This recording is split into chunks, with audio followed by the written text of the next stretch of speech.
A bad rainstorm came up in the deep woods. I was killed by a bolt of lightning while I slept. Yet another truly unsettling and high-quality example of posts one can find on r/two-sentence horror. Episode 1 of House of Two-Sentence Horrors was called Gentlemen, and yet the single man featured in the episode was not at all gentle. One, in fact, could say he turned out to be quite the opposite. It's that kind of complex writing with twists and turns we've grown to expect and adore from two-sentence horror stories. Episode 2 is titled Squirm, and it's time to see if it can wiggle its way up to a higher score than we gave out last time. We start this episode off pretty strong with a woman pretending to drink a pretend beer at a pretend party.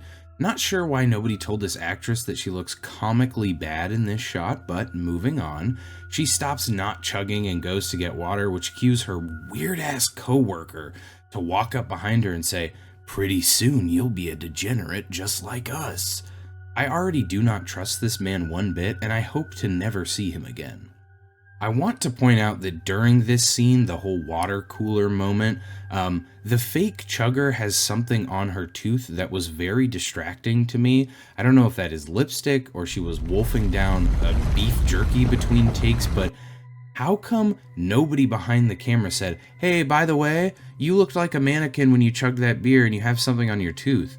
The editing department could have just painted that out. Did everyone on the production team just hate this woman and want to make her look as bad as possible during the opener?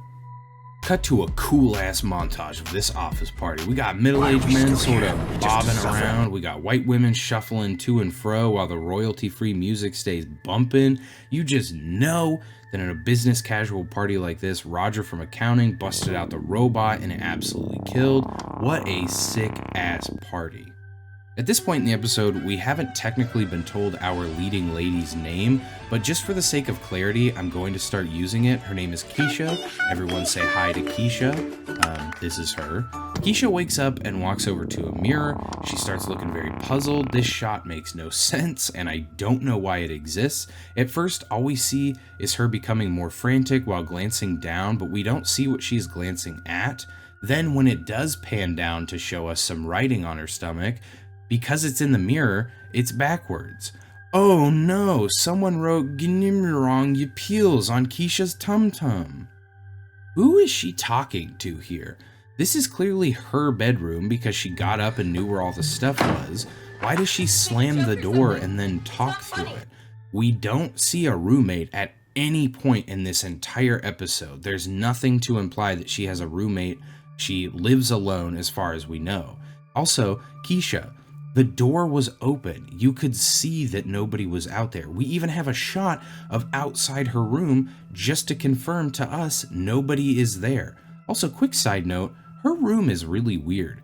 This does not seem like the room of a woman approaching 40. Who's this random child on the wall? Why don't you hang up your clothes? Cease this rebellious behavior at once. Keisha does the sensible thing and goes to the doctor, given that she can't remember last night and found a threatening note in her apartment, house, condo, let's just say her residence. That's all well and good. I don't have any problems with the fact that she went to the doctor. However, it's when she comes home that I begin to start questioning things. You see, Keisha went outside wearing sneakers and no socks. That, coupled with the fact that she didn't know how to drink a beer, makes me firmly believe that she is an alien. We didn't see it, but at some point today, Keisha called in sick to work. You guys have to go to work today? Did you guys have the party during the work week? I assumed this whole shindig was taking place on a Friday after work hours. You're telling me that this was like a Tuesday evening and everyone was supposed to come in at 9 a.m. Wednesday morning?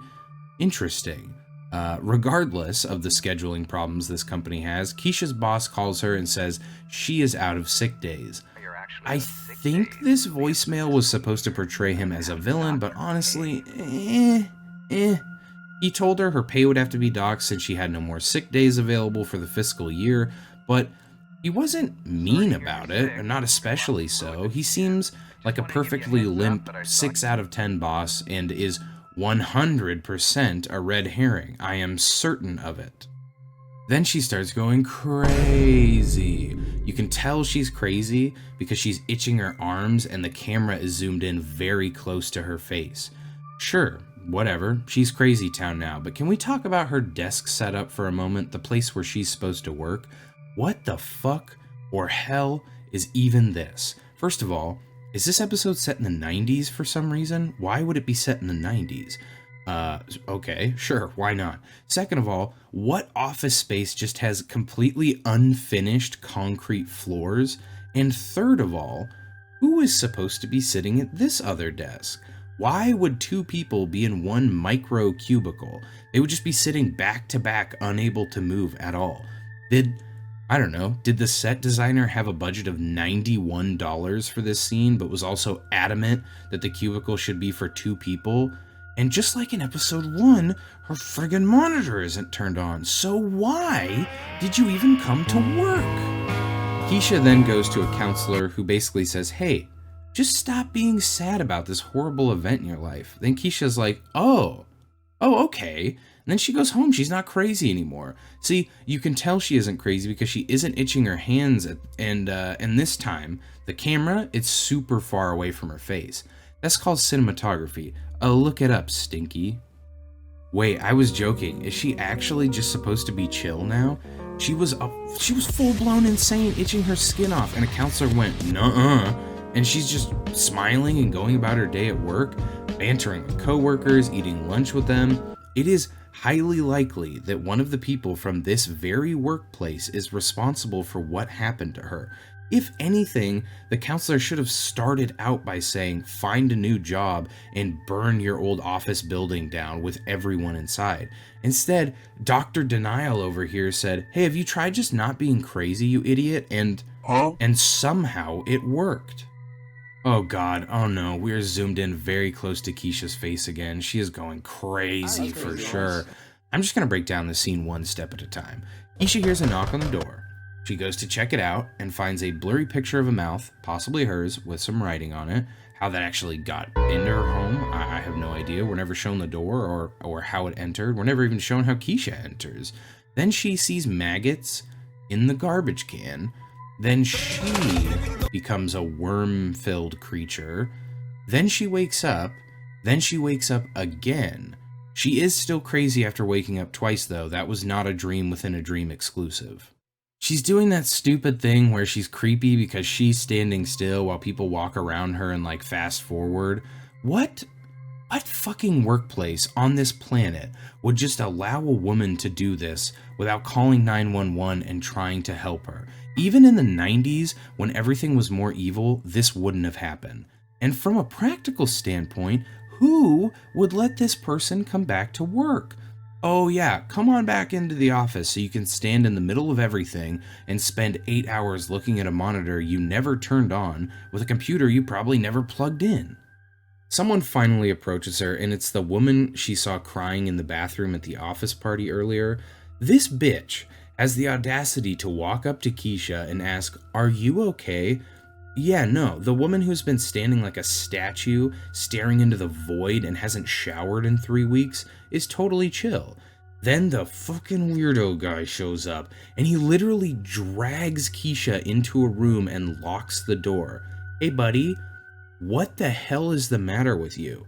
You should not do this to anyone, at any point in time, let alone a woman who is absolutely going through it right now and has just had her trust in everyone around her completely shattered.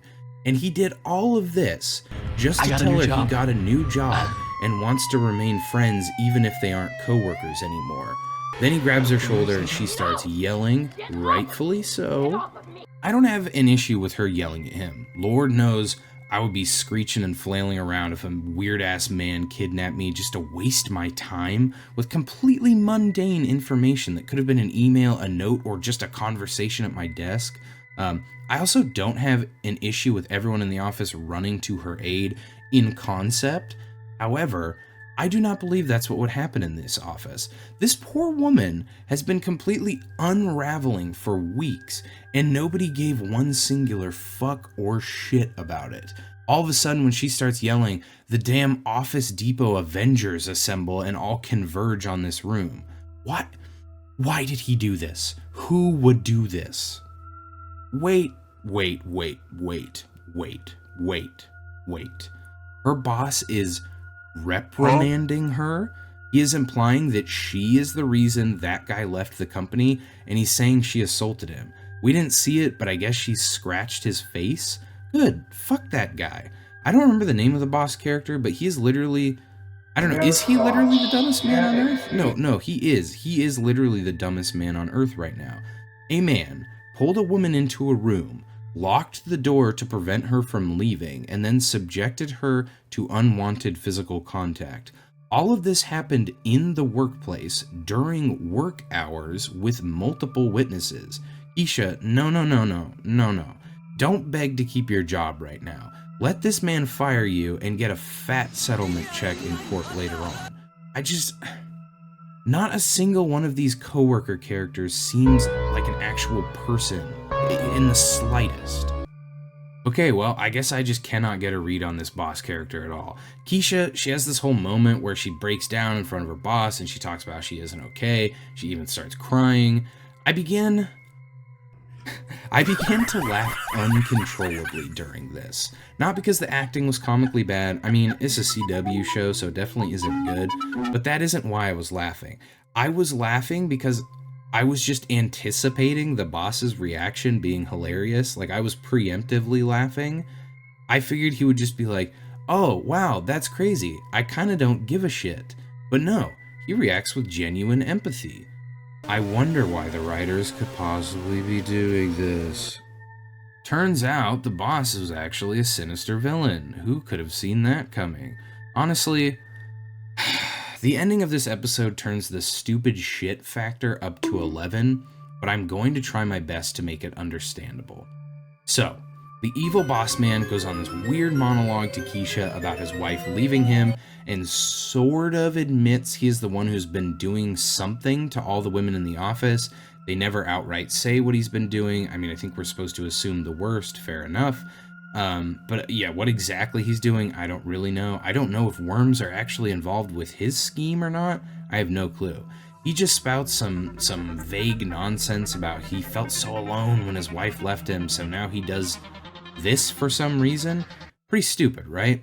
Well, buckle up, Buttercup. We're going far deeper into the stupidity spectrum.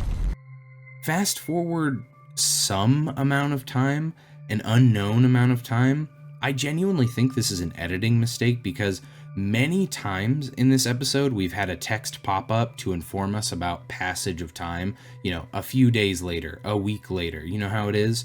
Well, it's not present this one time, so I'm going to estimate it's just about anywhere from 1 day to 3 years later. Keisha still works here. Even after her boss admitted it was him, she is still working here like normal. Now. Hey, maybe call someone, call the police, call the FBI, call a priest, call your parents, check up on them. They're getting old. Your time with them is running out. Calling someone is step one. And step two is the big one. Don't fucking work here anymore. No job on this planet is more important than your personal well-being, kids, and don't let any delusional, company-worshipping boomer tell you otherwise. Uh-oh, boss man is not doing so hot. He's interviewing some woman to replace the creepy lock-yo-ass-in-a-room guy. He is sick, he is no good, and he's having to rush to the bathroom mid-interview. We zoom in on this damn toilet in the bathroom, we see like a little wormy guy. That's yucky. Then he goes back to his office and the new woman is just gone. It seemed like it was a pretty quick trip to go throw up or whatever, but when he comes back, there's no sign of the woman. He does not seem to even notice her absence either. He certainly doesn't mention it. I don't know, maybe she's still in this room but got really tired and so she's laying down on the floor out of frame to take a nap. Get ready, beloved viewer, for quite possibly the dumbest thing I have ever seen in any show or movie. Keisha decided to get revenge on her boss for what he did to her and all the other women. Hell yeah. So what scorched earth route did she take? Maybe he's sick because she poisoned him? Ooh. Well, no, not quite. Keisha put tapeworm eggs in his coffee. She even has this triumphant moment where she looks at her boss as if to say, yeah, I win. Then she looks directly at the camera and smiles as if to tell us that she won. Keisha, you won nothing. Your revenge on your boss, who has targeted and assaulted at least several women that you know of, was a mild inconvenience. You cursed him with a tummy ache. Dewormers will have him completely back to normal in less than a week. He gave you lifelong trauma, and you gave him a little worm friend that he can easily get rid of at any time. Oh, who needs to contact law enforcement when you can just give your boss tapeworms one time? What a stupid climax to a stupid episode of a stupid show. One final thing of note. Each episode ends with the 2-sentence horror story it was supposedly based off of. There's an editing mistake, though, when this episode's story pops up at the end. You see, I felt my skin crawl. Then I saw the head of the worm push through. The letter F in the word of and the letter P in the word push, for some reason, come in backwards and then just sort of awkwardly flip. You thought I wouldn't notice that, CW, but I did. Squirm was an episode I actually kind of got my hopes up for in the first few minutes. I think with, I don't know, another $23 in the budget and some rewriting, this episode had potential to be kind of entertaining and pretty creepy. But as it stands, this episode got progressively dumber and more frustrating, acting problems everywhere, editing problems throughout, and a story so shallow you couldn't even drop a plot twist into the puddle that was the script. And it lacked the comical entertainment factor that moments of episode 1 had, so unfortunately its score will reflect that. Squirm is our new lowest score because I'm giving it an even 20 out of 100. Surely episode 3 will have more to offer us. This video's featured comment is from Guardian Uwu. They commented on episode 1. They love the video, and I love them. Leave a comment if you want a chance to be featured at the end of the next episode. Thank you all very much for watching, and I wish you all a happy, and more importantly, worm-free day.